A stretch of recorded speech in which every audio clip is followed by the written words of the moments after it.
شەوان خەوی ناخۆشە بینی هەزەگە جارێکی ترم خەوانە دووبارە نەیەتۆ بۆ خۆت بە ئارامی بخەوی چیتر تووشی ترس و دڵە ڕاوکێ و ڕاچەڵەکاندن نەیەی ڕێگایەکەی پێغەمبەر عەلەیهی سەڵات وەسەلام فێرمانی کردووە منیش باسیەکەم بۆتان ئینشاءڵڵا هەموو شەوێ دەستی پێوە بگرن هەرگیز و هەرگیز تووشی خەوی ناخۆش نابن. یەکەم پێشەوەی بخەوی بە دەستنوێژەوە بخەوە با دەستنوێژت هەبێ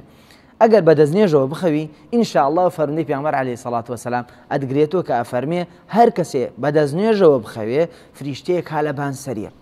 حتا بەیانی لێ بێتەوە هاوە دیاریوە دوعای خێری بووەکە ئەفەرمێ خوایە گیان ڕەحم بەم بەندەتە بکە بە پاکیوە خەوتووە خوایە گیان لێ خۆش بە. دووەم پێشەوەی بخەوی خۆت ڕابێنە فێری ویردەکانی پێش خەوتن بە هەموویان بخوێن ئەگەر ئەتوانی ئەگەر ێژی ناتوانم و پێم ناکرێ و نایزانم شتێکت پێژم بە هەموومانەکرێ ئایەت الکورسی بخوێنە ئایەتی 255 سوورەتی بەقەرە الله لا إله إلا هو الحي القيوم حتا کۆتایی دوای ئەوەی کە ئایەت الکورسی تەواو کرد سوورەتی قل هو الله أحد سوورەتی ناس سوورەتی فەلەق ئەم سێ سوورەتە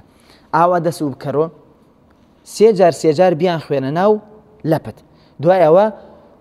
فوێکی پێکە فوت پێ کرد دوای ئەوە بیساوە دەم و چاوت و هەموو ئەوەی لاشت ئەتوانی دەستی پێوە دەی بیساوە بە لاشەت و ئەمانە پارێزەرێکی زۆر باش.